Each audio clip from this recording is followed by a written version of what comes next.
Salam dalam nama Tuhan Yesus Kristus. Saudara-saudara, saya mau tanggapi sebuah video dari seorang yang tidak mengenal Tuhan atau tidak mengenal kebenaran.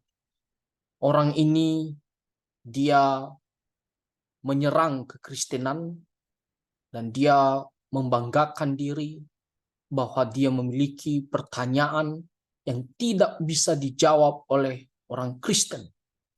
Nah, mari kita lihat apa yang dikatakan oleh orang ini, dan setelah itu kita akan tanggapi berdasarkan ajaran kebenaran firman Tuhan.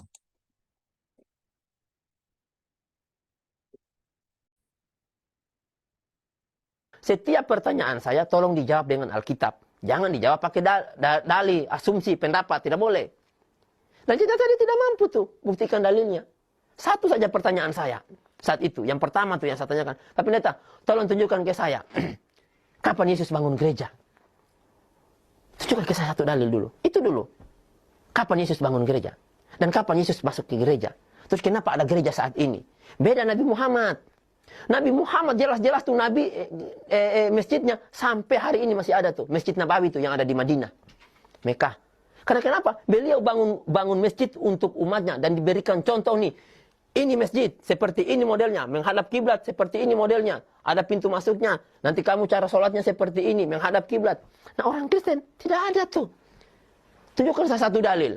Bahwa Yesus pernah bangun gereja, bentuknya seperti ini, menaranya seperti ini. Kemudian kamu kalau khotbah harus seperti ini. Tidak pernah Yesus contohkan. Dan tidak ada satupun dalil saya dapat dalam Alkitab. Oke, kita sudah mendengarkan apa yang dikatakan oleh orang ini. Jadi dia mengatakan bahwa tidak ada di dalam Alkitab yang mengatakan Tuhan Yesus membangun gedung gereja. Bahkan bentuknya seperti apa, menaranya seperti apa, Tuhan Yesus tidak pernah melakukannya. Jadi dia mengatakan, coba cek di dalam ayat Alkitab.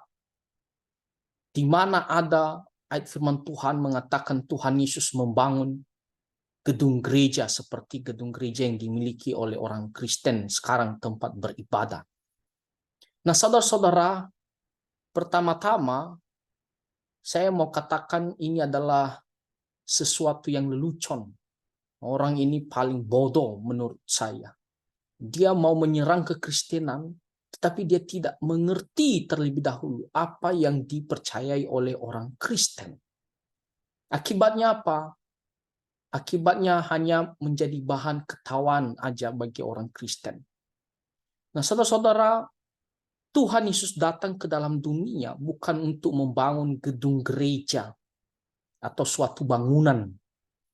Tuhan Yesus datang ke dunia jelas sekali untuk menyatakan kebenaran, untuk mati di atas kayu salib demi menebus dosa-dosa kita, agar kita orang berdosa yang percaya kepada Tuhan Yesus diampuni dan beroleh hidup yang kekal. Itu yang dikatakan oleh firman Tuhan di Yohanes pasal 3 ayat 16. Dan di Yohanes pasal 6 ayat 40 dikatakan kalau kita sungguh-sungguh percaya kepadanya, kita akan beroleh hidup yang kekal dan akan dibangkitkan pada akhir zaman. Nah, itu yang pertama dulu. Yang kedua, orang ini tidak mengerti apa itu gereja. Bagi dia, gereja itu ya gedung gereja. Nah, sebenarnya saudara-saudara, bagi orang Kristen, bagi kita, gereja itu bukan tertuju kepada gedungnya, tetapi tertuju kepada orang-orangnya, orang-orang yang percaya kepada Tuhan. Gereja itu dari bahasa Yunani, eklesia. Artinya apa? Orang-orang yang telah keluar dari kegelapan, masuk ke dalam terangnya Tuhan. Nah, jadi gereja itu bukan berbicara tentang gedung atau bangunan, tetapi orang-orangnya. Persekutuan itu bukan berbicara tentang gedung, tetapi orang-orang yang percaya kepada Tuhan Yesus Kristus. Dan di mana saja mereka bersekutu beribadah. Nah, itulah gereja. Jadi, makanya kalau kita melihat orang Kristen, gedung bangunannya dihancurkan, dibakar, ya kita memang sedia sebagai orang Kristen. Karena itu adalah tempat ibadah kita. Nah, tetapi kita tidak menjadi marah sekali, ya, ataupun balas dendam. Tidak. Karena gereja sesungguhnya adalah orang-orang percaya. Bukan gedung atau bangunannya, saudara-saudara. Dan di mana kita saja bersekutu, berkumpul orang-orang percaya, nah itu adalah ibadah kepada Tuhan. Nah, itu adalah hal yang kedua. Lalu kalau kita melihat di dalam Alkitab, apa kata Tuhan Yesus? Sesungguhnya baik Allah itu apa? Siapakah sesungguhnya baik Allah itu? Nah, kalau kita membaca di kitab Yohanes, pasal kedua,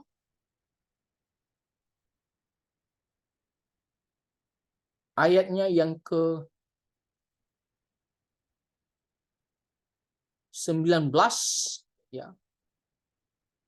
Apa kata Tuhan Yesus?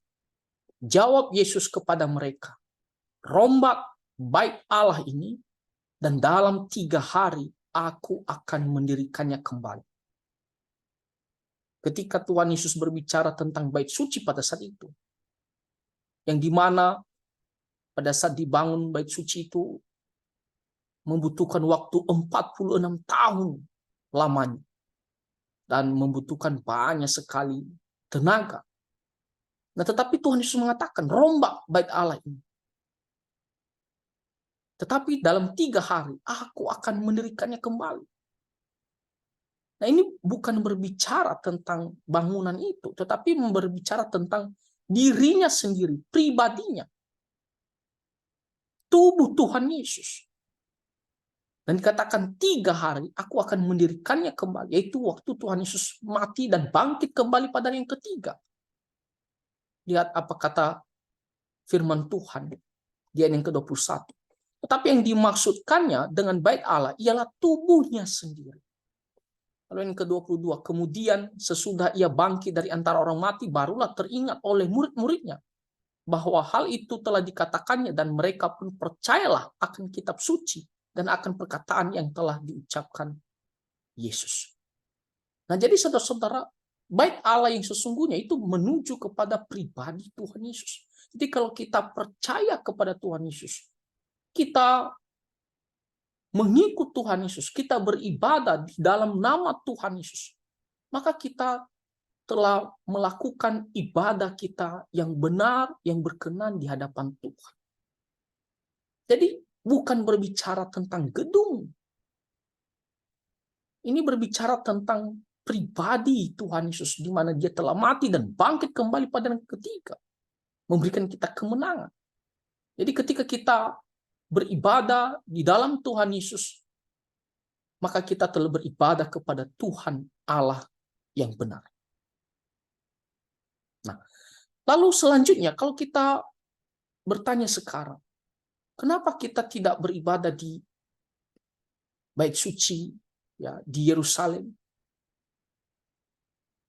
Nah, pertama kita juga sudah tahu bahwa bait suci sekarang sudah tidak ada, ya.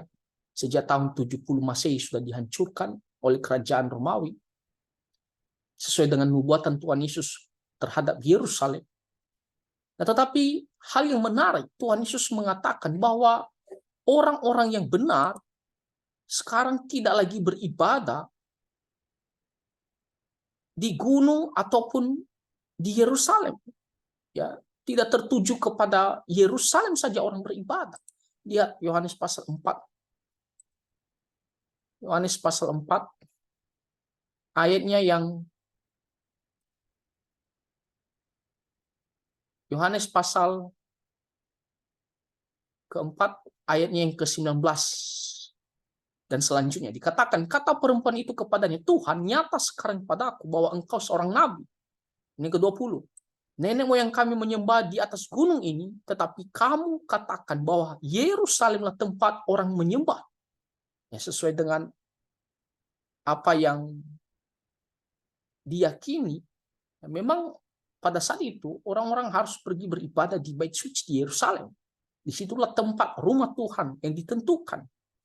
Tetapi Tuhan Yesus mengatakan di ayat yang ke-21, kata Yesus kepadanya, percayalah kepadaku, hai perempuan, saatnya akan tiba, saatnya, itu ketika Tuhan Yesus datang, telah mati bagi kita dan bangkit kembali. Saatnya akan tiba bahwa kamu akan menyembah Bapa, bukan di gunung ini dan bukan juga di Yerusalem. Jadi bukan hanya beribadah itu kita pergi ke Yerusalem. Tetapi lihat ayatnya yang ke-23. Tetapi saatnya akan datang dan sudah tiba sekarang bahwa penyembah-penyembah benar akan menyembah Bapa dalam roh dan kebenaran. Sebab Bapa menghendaki penyembah-penyembah demikian. Ayat ke-24. Allah itu roh dan barang siapa menyembah dia harus menyembahnya dalam roh dan kebenaran.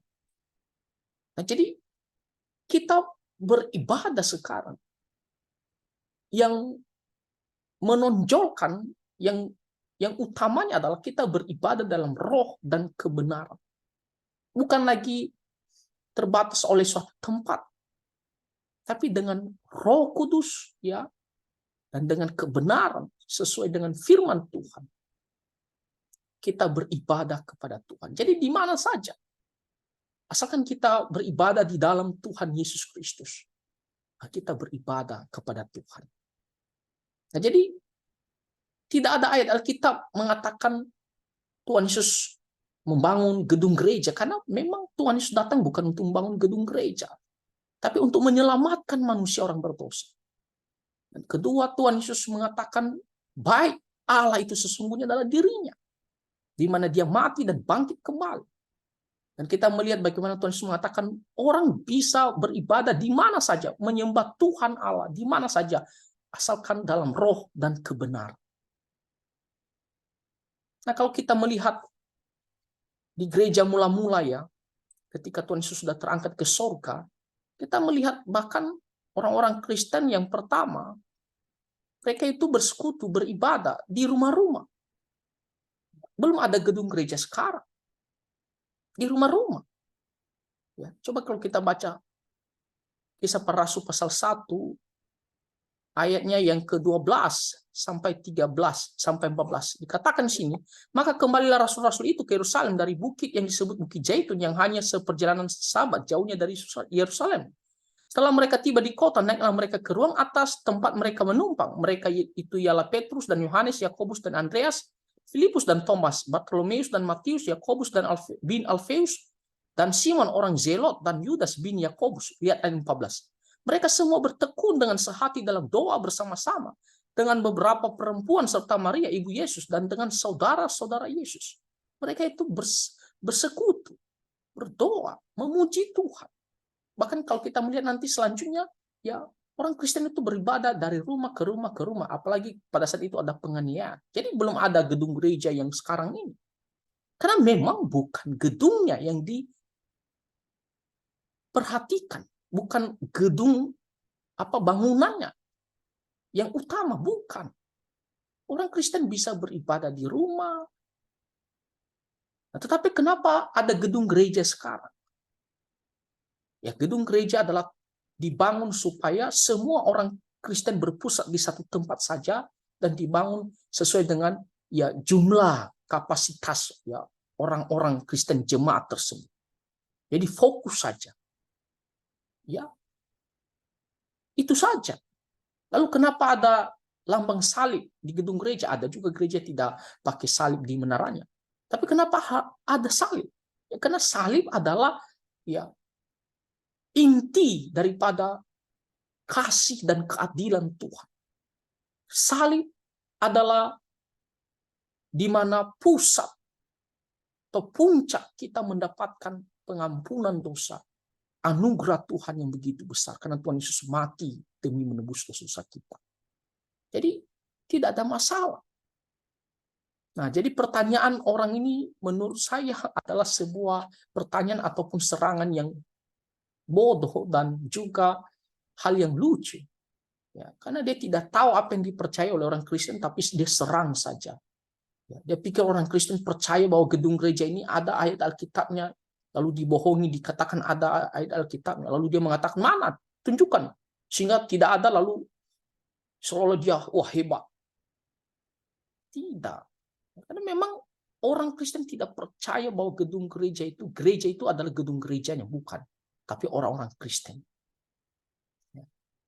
Jadi kita beribadah dimanapun, asalkan di dalam roh dan kebenaran, asalkan di dalam Tuhan Yesus, maka kita telah menyembah Tuhan Allah yang benar. Ya, jadi itu saja ya komentar tanggapan berdasarkan firman Tuhan atas pertanyaan lelucon dari Bapak yang satu tadi.